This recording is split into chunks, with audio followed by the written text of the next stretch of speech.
Hello, bienvenue sur C0, ça faisait un moment, mais t'inquiète pas, j'ai pas disparu, beaucoup de choses à faire. Donc, on va partir sur SEI Network, il y a le Launchpad qui s'est lancé ce matin sur Binance. Et donc maintenant, ce qu'on va voir évidemment, c'est qu'est-ce que ce projet, est-ce qu'il est prometteur?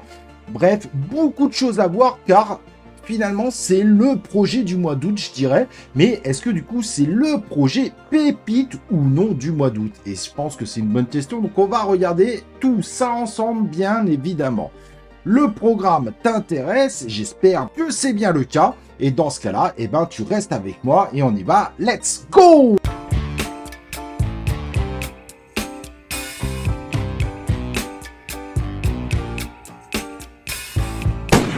Et donc, comme je disais, aujourd'hui, on va parler d'SEI Network. Mais avant tout, tu dois connaître un petit peu la musique.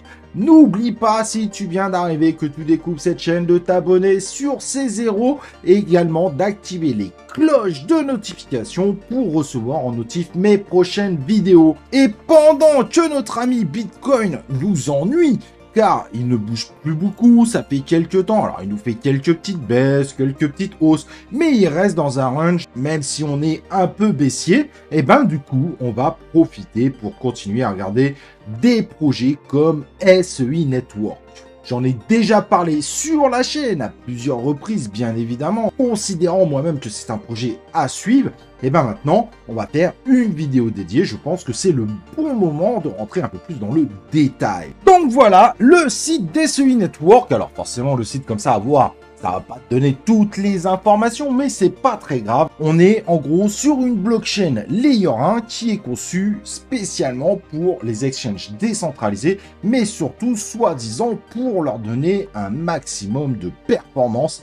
Et plus précisément, ils mettent en avant le concept de service financier décentralisé. Donc SEI Network veut être vu comme un layer 1 spécialisé dans la finance décentralisée. Est-ce que c'est la réalité? C'est ce qu'on va voir ensemble. Le résultat amène à penser que c'est plus axé marketing qu'autre chose au final. Mais on va regarder ça ensemble. Évidemment, si on parle de ce projet SEI Network, c'est qu'il y a également un jeton natif derrière qui s'appelle le SEI. Au moins c'est simple, le nom du projet et le nom du token sont les mêmes. Et son objectif derrière sera de payer des frais de transaction, de voter sur des propositions de gouvernance et faire du staking pour participer à la sécurité du réseau.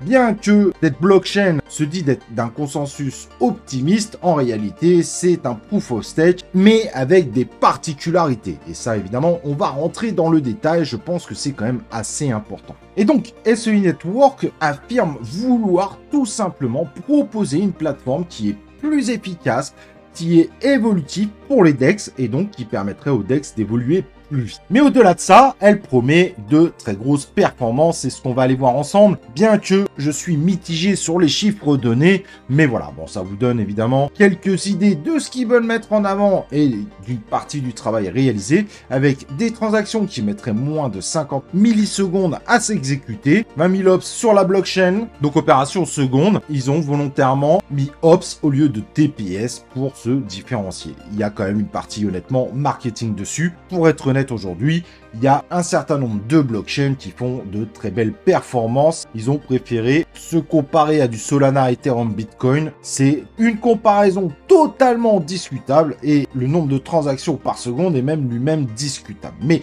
admettons, c'est juste pour vous montrer la philosophie qu'ils veulent mettre derrière cette blockchain. Cette blockchain, et j'en ai pas parlé d'ailleurs, est créée avec l'univers Cosmos. Si tu connais pas, c'est l'univers qui propose le fameux token Atom. On en a parlé régulièrement sur cette chaîne. C'est sur cet univers d'ailleurs que la Binance Smart Chain et la Binance Chain à l'époque s'étaient conçues. Et donc, la particularité de SEI Network, moi il y en a plusieurs. On a la fin des blocs rapides, donc SEI Network est capable d'atteindre une finalité de bloc en 500 millisecondes, ce qui est beaucoup plus rapide qu'un certain nombre de blockchains. Ça, c'est une réalité. Des frais de transaction très faibles. Après, à voir ce que très faible dira, il faudra voir évidemment quand le réseau tournera énormément. Sachez qu'il sera très bientôt en production. Évidemment, il se veut évolutif. Donc normalement, il pourra augmenter ses performances de demande d'opération sans être affecté en termes de performance pure. Il se base donc sur le fameux consensus optimiste qui, c'est vrai, pour le moment, prouve qu'il semble plutôt efficace et sécurisé.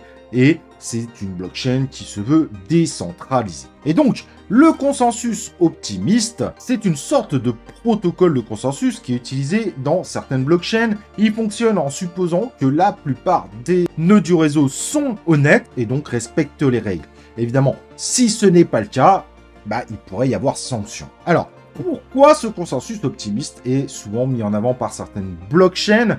Tout simplement, il n'a pas la nécessité d'avoir l'ensemble des nœuds du réseau pour pouvoir fonctionner. Donc, ce qui permet forcément d'être beaucoup plus rapide dans sa finalité. Mais ce qui amène aussi à des risques potentiels de failles de sécurité. Du coup, est-ce que SEI Network est vraiment spécialisé dans la finance décentralisée ?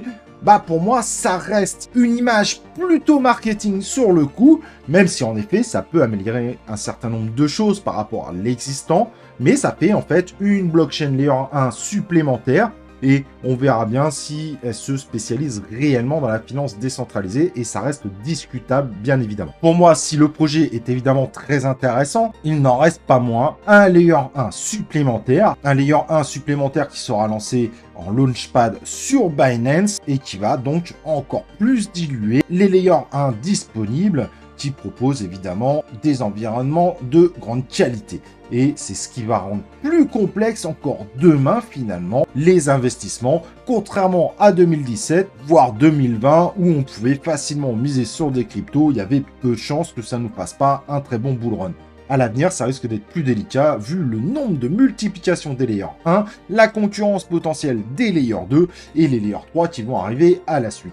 Donc clairement, malgré tout, on reste sur un investissement à risque, sachant qu'un investissement en passant par Binance, pour ceux qui ne participeront pas à l'airdrop, vous pouvez aller chercher les informations sur internet pour l'airdrop, mais en tout cas, du côté de Binance, on sait déjà que le projet va sortir sur un très joli market cap. Il y a peu de chances que ce soit pas le cas avec une tokenomics sur laquelle il va falloir réfléchir. Et donc, comme nous dit Monsieur Binance, ce fameux token, son total supply sera de 10 milliards. Il y aura 300 000 tokens, donc 3% de la supply qui permettront de faire les rewards pour le launch pool, un type un peu particulier de launchpad d'ailleurs. Et le nombre de tokens en circulation au lancement de la blockchain sera de 18%. Donc on pourra potentiellement vivre une inflation de x5. Et ça, c'est quelque chose à bien prendre en compte. Ça risque de compliquer vos affaires en termes d'investisseurs. Ce launchpad est donc commencé, mais le listing arrivera donc le 15 août à 12h UTC. 3 paires de trading seront disponibles avec le BTC, avec l'USDT, avec le BNB. Bref, assez classique finalement quand on connaît cet exchange. Vous avez le lien d'ailleurs en description, qui est un exchange qui a la certification PSAN, donc j'ai le droit de vous le proposer. Évidemment, vous avez également la possibilité d'aller sur leur Twitter pour suivre l'ensemble des nouveautés, des informations, des actualités, mais vous avez bien compris qu'il va falloir voir s'il a vraiment cette capacité marketing, mettre à garder cette image de la blockchain spécialisée dans la finance décentralisée, car finalement, si les termes sont plutôt jolis, beaucoup de blockchains en réalité pourraient se targuer plus ou moins de la même chose, même s'il y a des optimisations particulières sur SEI Network, et à voir jusqu'où les évolutions pourraient aller. Ça, c'est évidemment quelque chose d'intéressant qu'il faudra surveiller de près. Du coup, la question qu'on va me poser, et je comprends, est-ce que c'est la pépite du mois d'août 2023? Et je ne saurais pas dire en réalité, est-ce que ça peut faire de belles performances? Oui. Maintenant, est-ce que ça peut faire x 10 000? Je pense qu'il faut arrêter de rêver. Il y a de plus en plus de layer 1, il y en aura sûrement un encore meilleur demain, voire des layers 2, voire des layers 3 qui prennent une partie de la part des marchés. Et quand on fait un listing directement sur Binance, on est déjà sur des market cap gigantesques. Ça peut vous amener une sorte de sécurité dans votre investissement, mais en même temps, ça ne vous amènera pas à des multiplicateurs délirants. On voit bien que les launch pool, launchpad sur Binance n'amènent pas du tout à des multiplicateurs de folie. En tout cas, pas depuis quelques temps. Évidemment, si le prochain bull run, il fait partie des pépites qui arrivent à pump, et ben ça sera une très bonne nouvelle. Mais n'oubliez pas qu'aujourd'hui, c'est très difficile à dire si aujourd'hui il a cette image qui est plutôt très positive et qui est plutôt très bien reçue par l'ensemble des communautés. D'ici le prochain bull run, s'il ne démarre pas en 2023, on pourra avoir d'autres projets, d'autres blockchains, layer 1, layer 2, layer 3, qui pourraient tout simplement l'effacer en termes d'image, en termes de popularité. Pas forcément intégralement, mais suffisamment pour pas qu'il vive un bull run comme tu voudrais l'imaginer. Donc évidemment, tu l'auras compris, c'est malgré tout un investissement à risque comme tous les investissements dans la crypto-monnaie. Et n'oublions pas un élément qu'on doit prendre en compte aujourd'hui, ça fait un petit update indirectement parce que j'étais peu présent, mais Coinbase, on leur a demandé, et le 11 c'est la SEC, tout simplement de délister toutes les crypto-monnaies hors BTC car on doit les considérer comme des securities, ce qui est encore un signal négatif qui forcément pourrait être très bénéfique pour le BTC, mais moins pour le reste des crypto-monnaies, et comme les Layer 1 qui ne sont pas vus comme des valeurs refuges, en tout cas pas aujourd'hui. Donc c'est un investissement qui semble moins risqué qu'un certain nombre d'investissements. Cependant, le risque est plus faible, mais évidemment, tu l'auras compris, les gains potentiels seront beaucoup plus faibles également. Après, à voir ce que ça va donner, moi je n'attends qu'à voir des révolutions, à être surpris, mais j'ai l'impression que ce projet, bien qu'il soit extrêmement intéressant, il y a des choix techniques qui sont assez rêveurs. En termes de placement, ça risque d'être un peu plus compliqué et pourrait décevoir à l'avenir. Mais évidemment, on va suivre ça parce que malgré tout, je fais partie de ceux qui sont très bottés par ce projet et qui veulent voir vraiment ce que ça peut donner à l'avenir. Même si j'ai des craintes que finalement, ça soit beaucoup plus marketing que la réalité de ce qu'offrira cette blockchain, du moins par rapport à ce qui existe déjà en fait dans l'univers des crypto-monnaies. Mais malgré tout, je suis assez botté par ce projet, donc je continuerai à suivre et à voir ce que ça va donner. Après, évidemment, je souhaite à tous ceux qui aimeraient investir après avoir fait leur propre recherche de faire un bon investissement avec. Voilà, j'ai été ravi évidemment d'être avec vous. J'espère que cette vidéo t'a plu. Ça te donne quelques détails sur ce projet qui reste évidemment un projet très intéressant. On verra ensemble si ça deviendra vraiment la blockchain de la finance décentralisée comme il l'annonce. Et on se retrouve pour une prochaine vidéo de C0.